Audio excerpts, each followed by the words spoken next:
Greetings, Poe fans, and welcome back to Poe Discussions with Carmen and Jeanie. Jeanie, how's it going tonight?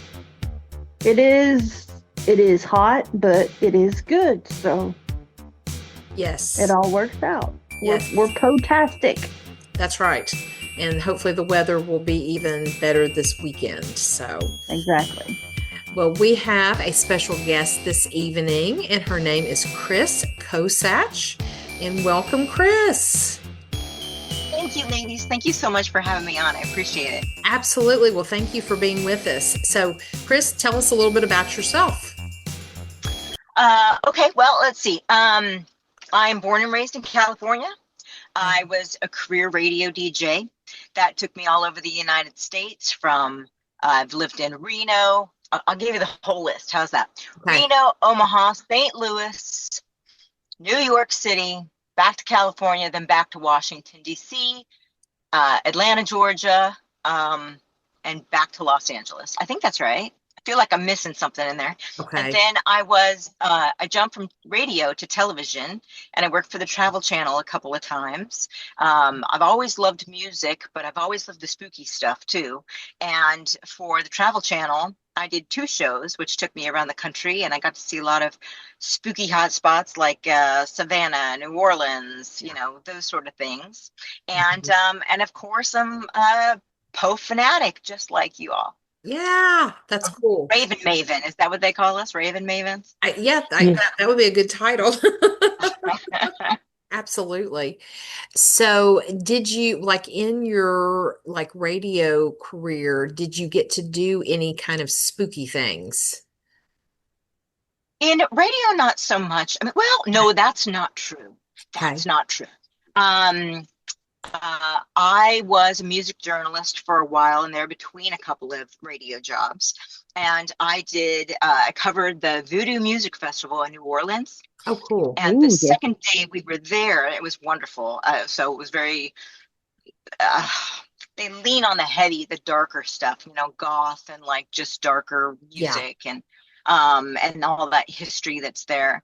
And the very next day, we went to Trent Reznor's, the lead singer of Nine Inch Nails, Hmm. Woohoo. and he had at the time his music studio in New Orleans, and we went to cover his music studio. And when we got there, they told me, well, your co-host is complaining that you did all the interviews yesterday and he wants one today. So they literally took my interview away from me with Trent, which was such a bummer. Yeah. But That's awful. but no, it's got a great ending. They said, well, Trent's not here today. He's not feeling well, so he took the day off. Okay. And Mhm. then the next bit of bad, so I wasn't going to get to interview him. I wasn't going to get to meet him. Right. And Okay. then the trifecta of bummers was that my producer came out and said, it's really tiny back there in the studio. So between me, the producer, your co-host, and the manager of the studio, there's no room for you to even get a tour. So just Okay. sit in the kitchen. So I was relegated to the kitchen, kind of having a bit of a pity party Yeah. when lo and behold, Trent Reznor came in and sat down across from me, Oh, and wow. he was fibbing. He wasn't sick. He just didn't feel like doing an interview. And Wow. so he and I had this wonderful conversation. And then he went off to watch a baseball game. And I was left there in his spooky mansion, kind of going, was that a ghost? But no, it was really the rock star. But he has Yeah. a fascination with really weird stuff too. So, for example, it was Okay. creepy. The front door of his studio he had purchased from an auction. It was the front door from Sharon Tate's house where they had carved pigs into it. He purchased Oh, Oh, that, wow. wow. Oh, which is wow. very Helter twisted, but skelter. Yeah, that's dark. That's very dark. yeah, Yeah. it My was. But goodness. a little too dark for me, actually. Yeah. Yeah. A little much. A little much. That would definitely be it. A little too dark, a little too macabre. Yeah. But Yeah, it was. But it's a good story. Yeah, it yeah, It's is. 100% true. Yeah, that's right? cool. Jeannie, I thought you were gonna say something. Yeah, I was gonna say that during your wonderful radio hopping days. Mhm. And you brought in like New Orleans and those areas, and I love Savannah Yes. because I have Ah, visited Savannah and just the history surrounding Savannah, plus yes. the spooky ghost tales and the tours and the stuff that you can take. Did you get to take any of those cool tours when you were in Savannah? And how did it, Yes. what were your Yeah. reactions? Um, that's a good question. There's any number of ghost tours you can take in Savannah, Mhm. as you know. There's any number of cemetery tours you can take in Savannah. When the sun goes down, it's a much creepier place than it is during the day. During the day, it's just beautiful, right? And Mhm. since Sherman didn't burn it down, it's all antebellum, and they'll point that out to you. Mhm. Um, I think, let's see, my takeaway from that was my host, my ghost host, my tour guide, to take me around town. This was on camera. This was for Travel Channel, so it's kind of Okay. like Mhm. TV tour, right? Um, Mhm. Yeah. that guy was a weird. Wow. He took himself very seriously. He had what he called the map of the dead, and it was a map of Savannah and all these places where all these tragic things had happened. But I Mhm. remember the story, one of the tragic stories, and it is a real history, it's not just a legend, Mhm. is that there was a very poor indentured slave by the name of Alice Riley, I believe was her name. Yeah. And she had come to the United States, and she was an indentured servant to a very abusive man and fell in love with someone else. And together they decided to conspire to murder this guy. And they hanged him after the conviction. And then she was pregnant. So they kept her alive until she had the baby. And then they hanged her. Wow. And the ghost story is that to this day, there's a woman wandering around the squares crying. And that just breaks my heart as a mother. You Yeah. know, it's just like, oh my God. It's Yeah. even as a It, spooky tale, that one, some of them just get under your skin. And that's one Yes. of Yeah, them. that Yeah. mhm. definitely, because it's like if her spirit is there, is she crying looking for her child, you know? Yeah. Oh, Yeah. that's heart-wrenching. Oh, It But really so is. So, very Savannah and yes. so very poetic. so And it's so yes. Yeah. it's Yeah. I love Charleston It, too, but Charleston never had the same ambiance as Savannah. I Because like agree. you yeah. said, when the sun goes down in Savannah, it's like a whole different world. Kind of like with New Orleans. During the Mm-hmm. day, there's a whole different vibe of New Orleans, but the moment the sun goes down, you're like stepping into this macabre, this Yeah. darkness, this Yeah. the wonderful. Now, I don't know how many people have actually ever been to New Orleans, and I would strongly suggest if you've never been to New Orleans, please do go Yes. because just the feel of it because it is so historical. Just the Yeah. history Yeah. is still There's an seeping out. energy. You can Yeah, feel this energy, right? Yes. yeah. Yes. And that's like with Savannah, the old parts of the areas that just seep into the just the area and the people, and you can still feel it. Yeah. So I guess now that you traveled with the Travel Channel and you had a DJ background, what led you into what you're currently doing? Which Um, that's what we want to get into the nitty gritty of that too. Yes. sure, let's do that. Let's do that. All right. So Okay. music is so much fun and it fills my soul. But I've come to realize, and maybe you feel the same way, there is just something about horror and dark content that is not Mm-hmm. only beautiful, but rich and steeped in history and unknowns and whispers and hallways, and it's so provocative, Yeah. and Yeah. and at the same time it's beautiful, and at the same time it's not like in your face, right? It's much Yeah. the type of horror I like is not gore and shock. The kind Mhm. of horror I love is what Poe did, which is why I was drawn to him. It's it gets under your skin and it haunts you and it stays with you and you like it. Yes. Yeah. That's right. There's just something tragically poetic about it that's really attractive. Yeah. And so I have always had an affinity for books and movies and poetry. I'm very proud of this fact. The one and only thing I ever stole in my life was a book of poetry in high school that Uh-huh. contained some Poe.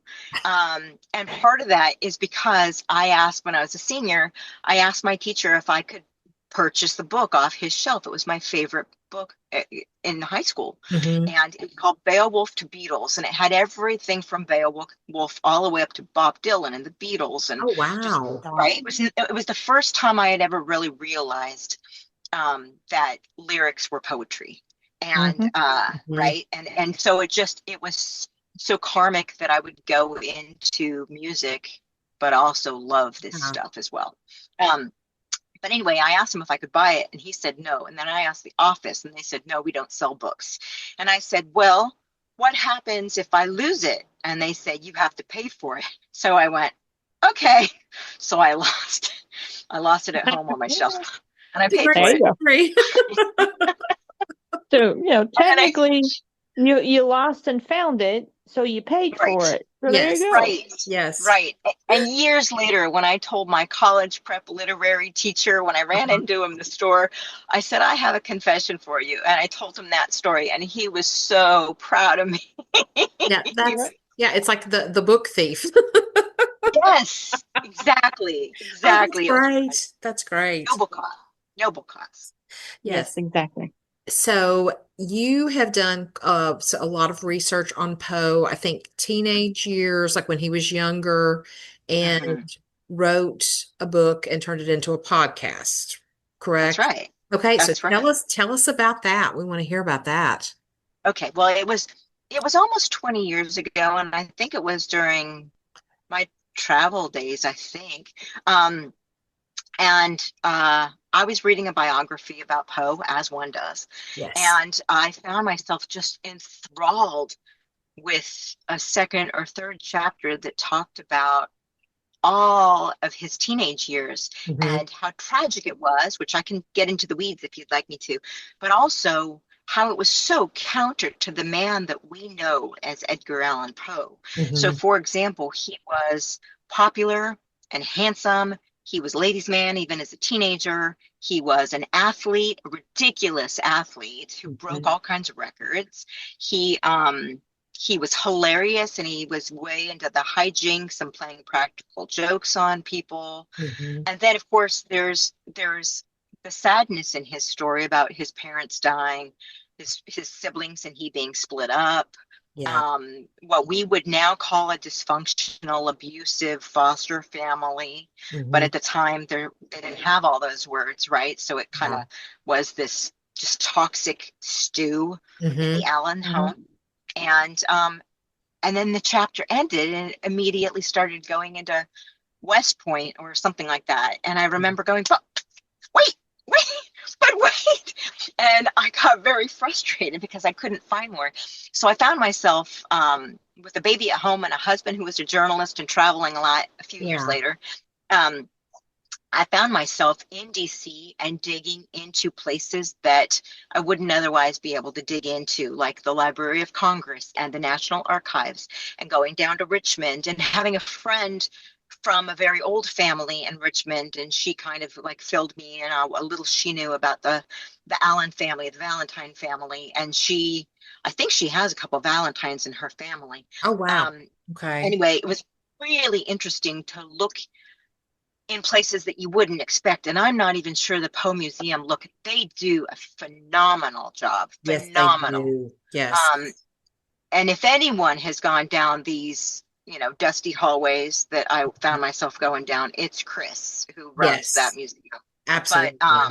because he knows so much. But what I found myself doing was going to the National Archives and finding slave records from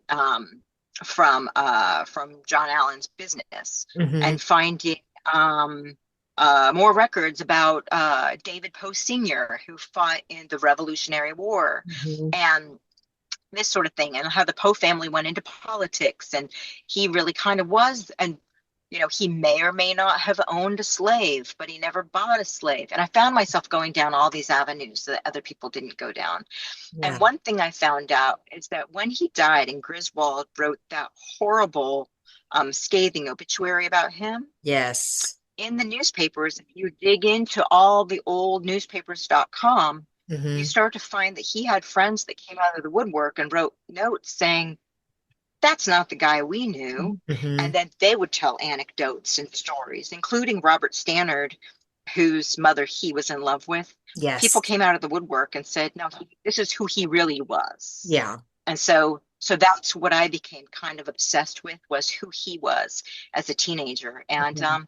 I just fell in love with this kid. He's fascinating and really, really modern. He's kind of like, I think of him as a Victorian or a Regency era Kurt Cobain. I really do. Just misunderstood Yeah. and way ahead of his time. Oh, Yeah. absolutely. Absolutely. I always joke he was definitely a time traveler just because of all the oddities that are so coincidental with some things that are, historical and after, he died. And yeah, definitely a misunderstood genius. He's just, Yeah, yeah, that's why we love him. that's why we love him. I also started to dig into, and you're right, I wrote this book. I couldn't sell it because I was told that historical YA doesn't really sell. And so many people have told me, well, self-publish. I'll just give it away.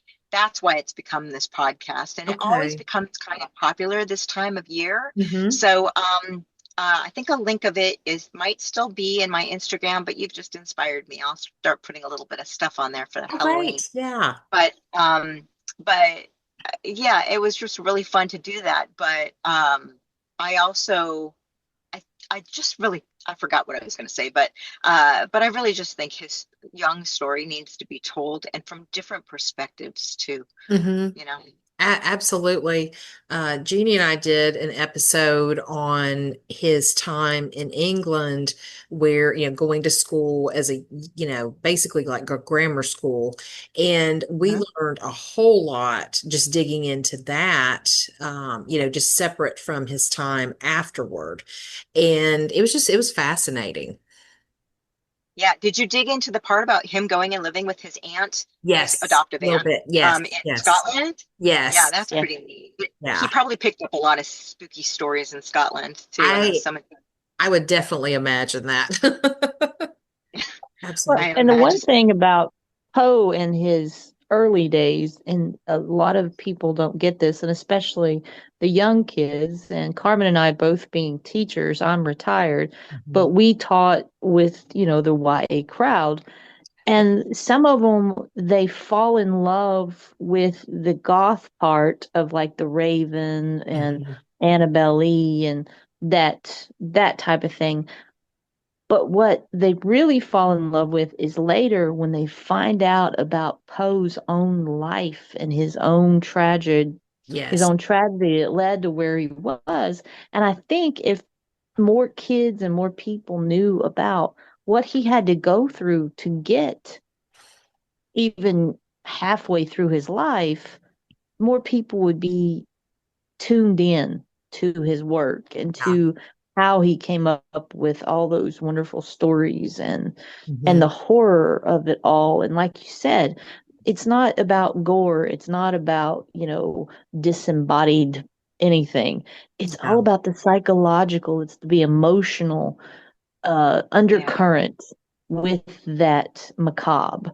And I Mhm. mean, he was a genius at it, and he done it so well. I mean, Telltale Heart, it talks about the gore and stuff, but it doesn't really. It's more Right. of a psychological. It's like It's like a suggestion. It's like a seed. Yes. exactly. He's like, you And plant the seed, and your brain is what is making it grow. Your imagination yeah. is making it. And so I'm so glad to hear that you have a podcast that's dedicated to his early years because I think many people need to hear those. They need to know Yes. about what he had to go through. Thank you. Well, what I will share with you and your audience is that I had outlined 3 different years from like 14 to 15, 15 to 16, 16 to 17. And Okay. spoiler alert, it was going to end. I've only written the first one and produced it as a podcast. I Hmm. have had people ask me to continue, like, when's the next season coming out? It Yeah. was a lot of work. Oh yeah. So, Oh, yeah. a lot of work. So I've kind of like been waiting because if I could get even a tiny little paycheck somehow connected to it, if I could monetize it, I Hmm. think I'd go after the next year. But the spoiler alert is that it was going to end the day that John Allen kicks him out and Mm-hmm. he's Yes. done and he has to get on a boat and go to Boston and make it Yeah. alone.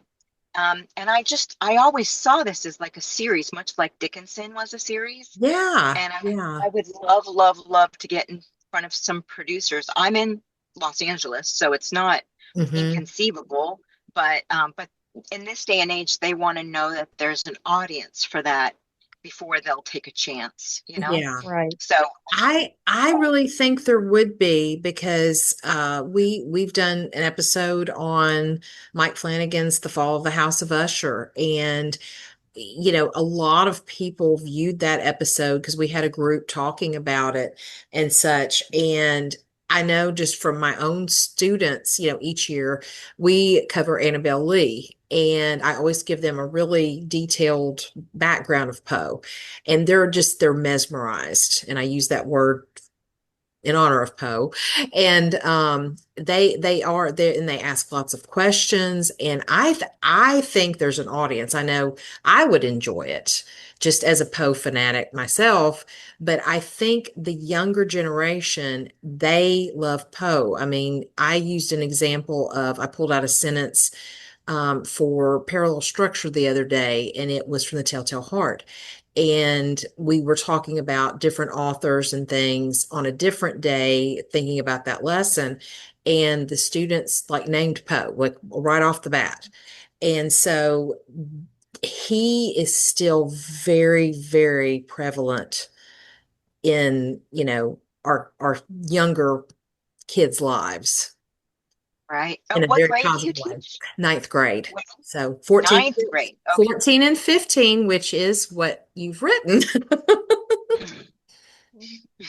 So, free to suggest it. yes. That's all Oh, I'm saying. absolutely. Absolutely.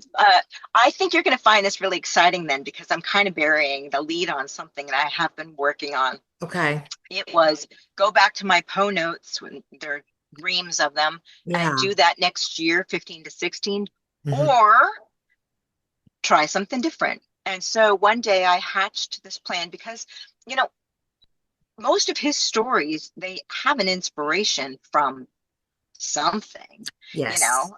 like supposedly, legend is that the premature burial was, and I wrote this into my story, that he was with his favorite uncle and they were going down the road and they were moving a cemetery from one side of the road to the other. Hmm. And he saw a cadaver fall out of a coffin and it freaked him out because it was in a shocked position. Right. Now, Right. that's the story. Who knows if that's true or not? Right. And he was a bit of a liar. We know that he was a little bit of a,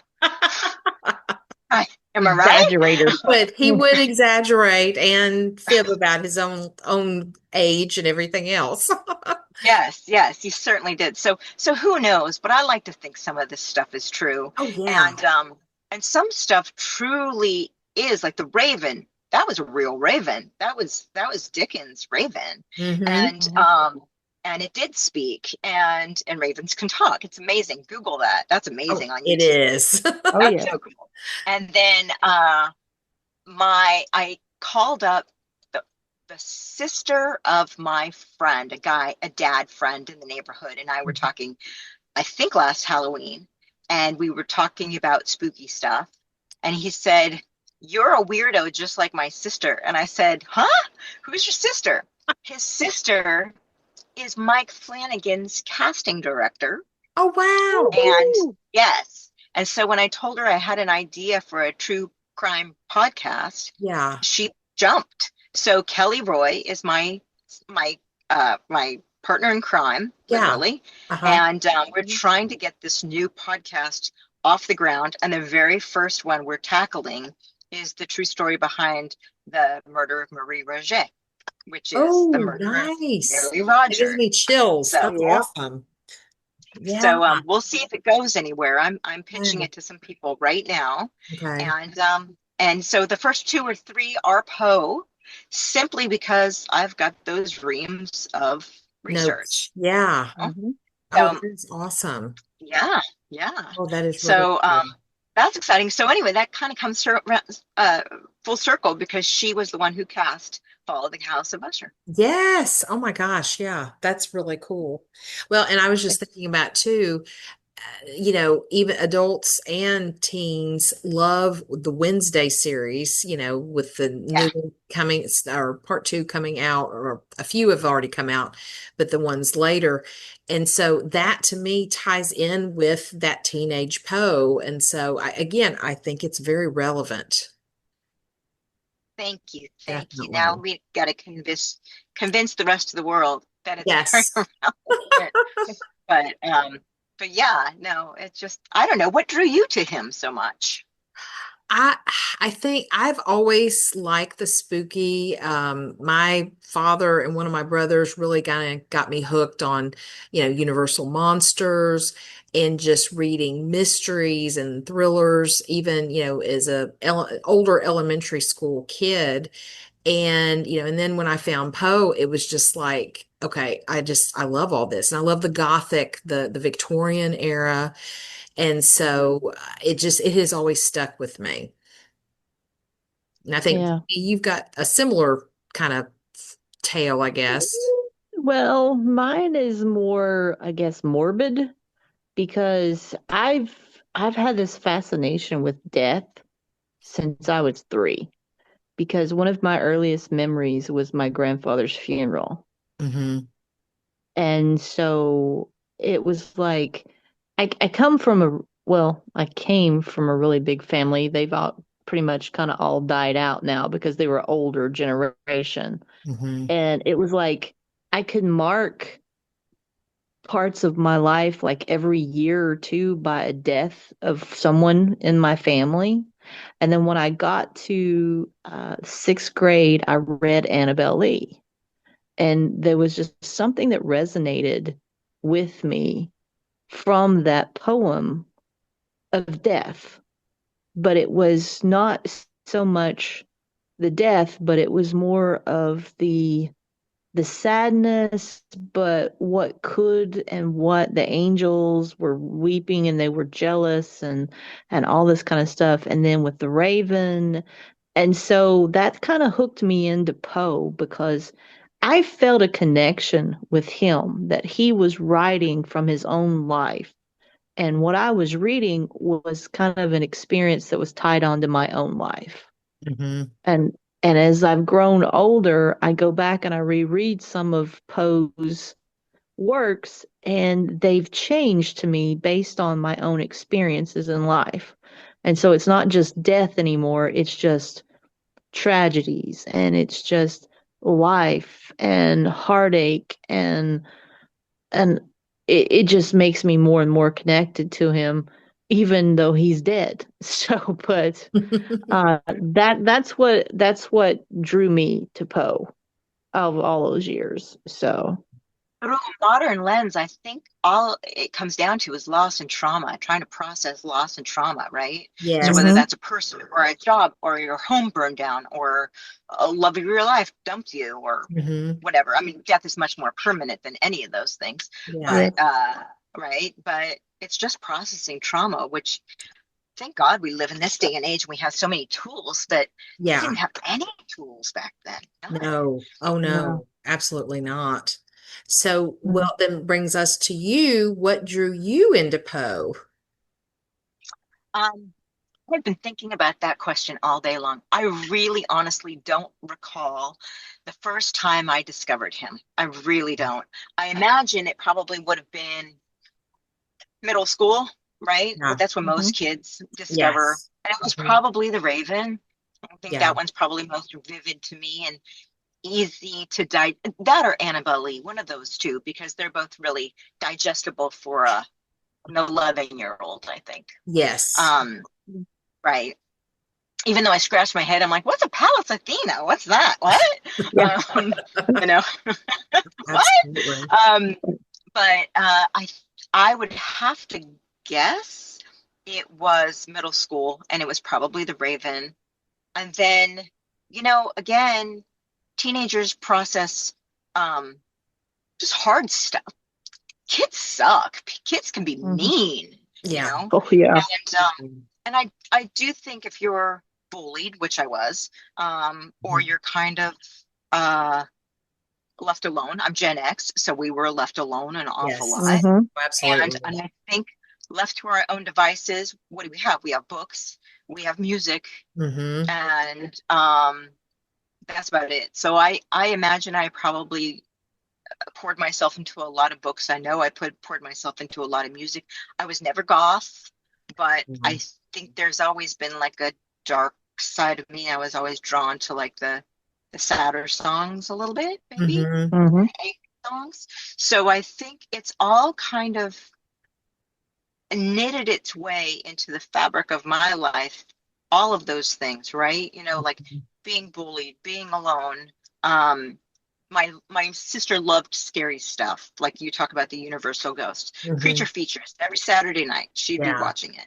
And my mother loved true crime, so she'd be like, "I don't know what you kids see in that stuff," and she put her note back into a true crime magazine, or detective magazine. And to your point, though, Ginny, my mom lost both of my parents, lost their parents, their fathers, when they were like 4 and 5, and their Mm-hmm. earliest memories were like lost too. And Dad processed it differently than my mom, but Mom always kind of liked that Victorian stuff as well. She Mm-hmm. hated calla lilies because she remembered calla lilies on her father's grave, so Oh, she hated wow. those. That's Mm-hmm. pretty vivid image. Yeah. Oh, yeah. And yeah, it's pretty vivid. And she was always and the other thing is, because all of these people died when I was a little kid, grandparents and, well, not from me, I didn't know my grandparents, but other grandparents, aunts, uncle, a lot of people died. And I would go to the cemetery with her when I was a little kid. Mm-hmm. And of course, not at nighttime, it went during the day.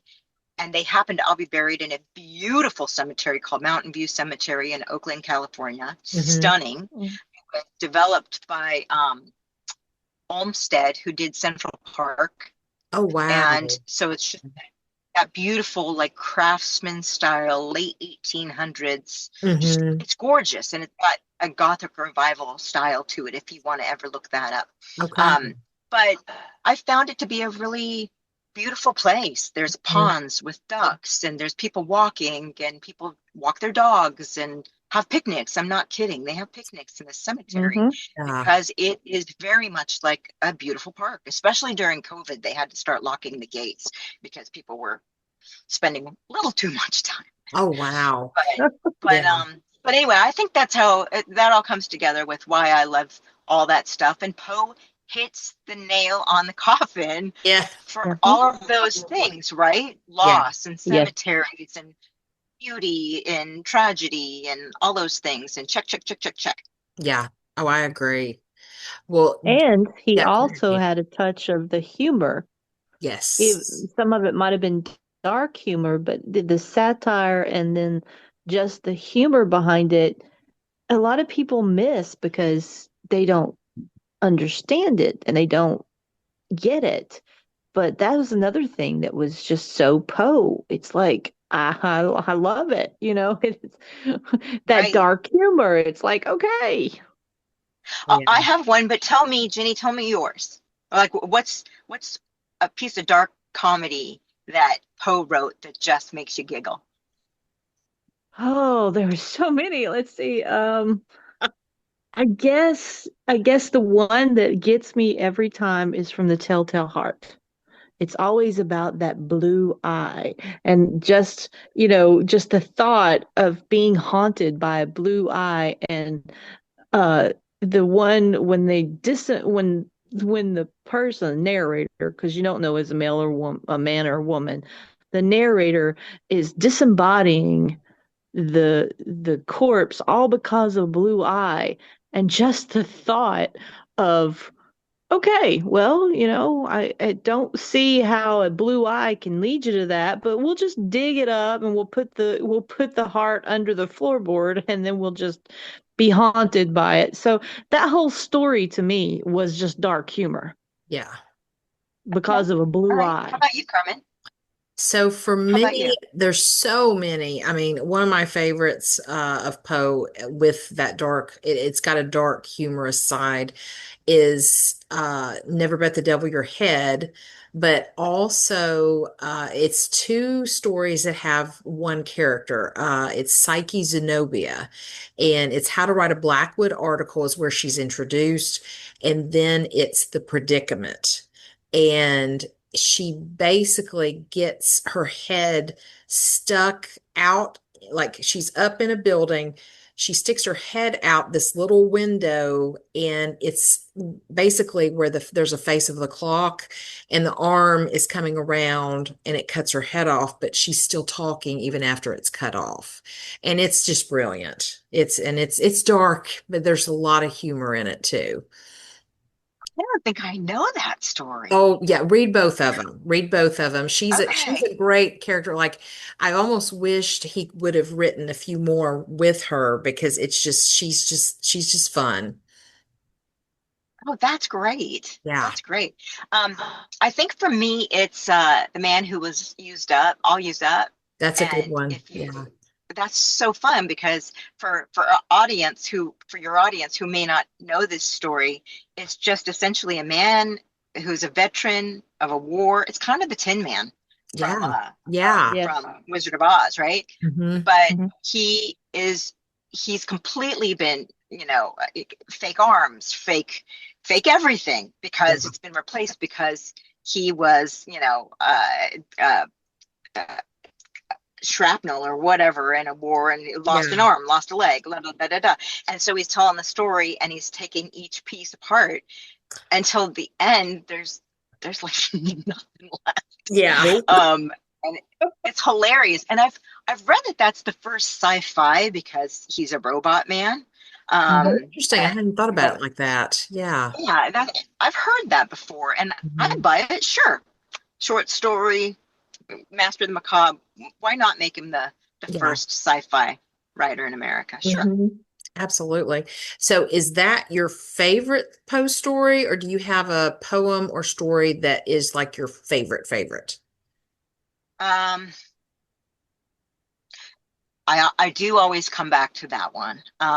Yeah, I do come to. I don't know why.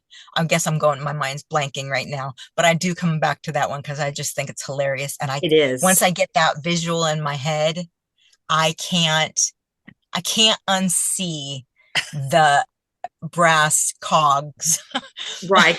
in front of the fireplace. You know, it's Yeah, just yeah. so visual to me. It's Hmm. all I see. But sure, I have other favorites. Sure. Annabelle Lee is just beautiful, a woman, tragic, water, waves crashing. It's like it's coming back to you over and over and over. And being from California, the beach at night is kind of a spooky Oh, yeah. place. Hmm. So that speaks to me as well. Um, the Black Cat. I like the Black Cat a lot. Yeah. And oh, well, I guess no, I'm going to say Follow the House of Usher, Okay. a Yeah. House of Usher, It's so because good too. the visual of the narrator leaving his ridiculously crazy friend in a burning house with his equally mad sister, Yeah. and everything's up. That's another nice visual. I love that he was so visual before any visual medium. I know. So visual, right? Yes. Uh, it's the strangest thing. So, yeah, I think those are probably because they stick with me. I'm a very visual person. Yeah. Uh, and the some people have attempted to make music out of his work, but it hasn't really Mhm. responded. I haven't responded too well. I think is it? I can't think of it right now. There's a whole album by the Alan Parsons doggone it, Project. That's it. Alan. Thank you, Alan Yes. Parsons Project. Yeah. Thank you. Thank you very much. You're welcome. Yeah, not, not my cup of tea. Not for Yeah. me. Hmm. Um, but I do think what's interesting is a lot of interesting musicians also cite Poe as an inspiration for their own music. Yeah. Um, I just think there's so many variations of Poe that you can come up with, and they're not, Absolutely. the copycats are not going to be for everybody. But Right. I Right. think we're on the same page that beautiful darkness, Oh, right? absolutely. And, and that's one of the reasons why Jeannie and I started the podcast was because we saw all these influences that Poe's had, and they're endless. It's like we could do this podcast forever because we'll never run out of people that have been influenced by Poe. And that's so beautiful. That's right. Yeah. It really Yeah, is. that is beautiful. Yeah. Um, it's a shame he didn't have any children. It'd be so I neat to know. I have know. a diaspora somewhere. Yeah. And I don't think the rest of his family really appreciated him that much. The Yeah. living Poes are like, ah, I know one. And she's like, oh. And I'm like, I know a whole bunch about your ancestor. And she's like, ah. Oh, Yeah. that just breaks your heart. It Oh, Yeah. does. There's oh, Poes all over Baltimore to this day. Tons of them all over Baltimore. yeah, And yeah, I don't know. Anyway, I love him. absolutely. We do too. So what do you have coming up next? You said you're working on the true crime podcast. Yes, we're really hoping that that gets picked up because Oh, I hope so too.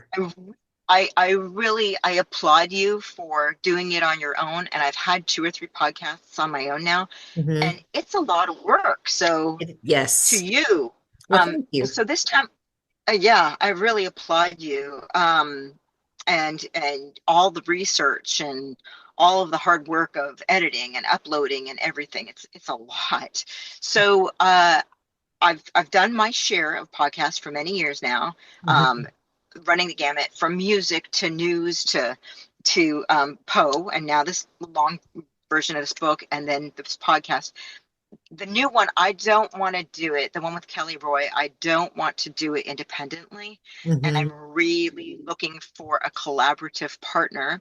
I don't want to jinx myself, but there is a very large nonprofit radio station slash media company here in Los Angeles. Hmm. And Mhm. if we can get their audience, their facilities, and their studio, that Hmm. we will bring the research, the writing, and the talent. And Kelly, I'm not going to ever ask her, but she's already offered to try to bring in some of the actors from some of these shows to talk Oh, about it a little bit. nice. Hmm. Um, so we'll see, and it won't be just Poe. I mean, Oh, there's a yeah. gamut of books, right? Like Psycho was written; it Yeah. was a book first. It was about Ed Gein, and Hmm. same with Silence of the Lambs. That was a book first. Hmm. That's based on 2 very real murderers, Ed Gein being one of them, but another one in Mexico, Hmm. and so on and so forth. And I think I've written out maybe 20 or 30 episodes. Hmm. So hopefully they will see the light of day, but they won't see the light of day unless we can find a partner. Yeah. Um, and it's almost Halloween, so I want to get crack-a-lack in here. Yes. And then the last thing that I'm hoping to get off the ground October the 1st of this year Hmm. is a very short 1-minute podcast that will be on this day, like dark and weird history on this day. I'm playing with the name, The Daily Dread, maybe, Oh, or something like that. yeah. But it's kind of depressing to produce. And that was inspired in June when, and you'll see it on on my Instagram. I'll tell you Yeah. right now, over 1,000 people have liked this this post. But the day that, and you guys might have actually commented on it too, the day of the famous ghost story at Lord Byron's house in Yes. mid-June, Yes. right, of Uh-huh. 1819, I think. But that was that was the light bulb that went off over my head, kind of like the full moon over yours. Yes. Um, that made me go, hey, people should know what happened on this day. So I've been Yeah. working on a whole calendar. I've got all of October, Okay. part of November, and we'll see how it goes. It will Nice. live or die based on its popularity, but at least 1 month leading up to Halloween is going to be coming out on October the 1st. That is awesome. And so are you going to put those just out on your Instagram? I think so. I think Okay. I might. When we get off this Zoom, I would love to pick your brain on what you think is working, but I think I'll do Instagram, put it on the normal channels, Hmm. and maybe YouTube as well. Oh, And it's only absolutely. gonna Yeah. be 60 seconds, so I'll just bang them out. But Yeah. really, I just want to see if I can find more of my people. Yeah. Oh, Yeah, trust me, absolutely. there are a lot of us out there. So, Yeah, God, we're here, but sometimes we hide, but we're here. that's true. You never know when we pop up. We hide in yes, the shadows. Exactly. exactly. Well, Jeanie, do you have anything else you can think of? No, just thank you, Kris, for joining us. We Yes. appreciate it, and it's been a pleasure, and we hope to hear more from you and look forward to everything you're doing in the future. Yes, absolutely. Thank you, ladies, so much. Thank you so much for having me on. And I Yeah. love talking Poe. If there's anything specific in his teenage days you ever want to chat about, you got my number. Oh, And absolutely. and I appreciate that very much. And I do take requests for the Daily Dread. So if you've got, Ooh, let's just call it that, right? So okay. if you have something in particular, like, hey, people need to know about, like today, London Bridge was burning down in Yep. 1666 right now. Yes, So Yep. if you think of something, just hit me up, please. absolutely. So, Awesome. Kris, if you'll share, where can everybody find you? We've talked about your Instagram, but we haven't said what it is. Well, it is a mouthful, is what it is. I don't know why I chose this. I thought it was cute at the time. It's Dark Academia, but it's spelled DARQUE_academia. Hmm.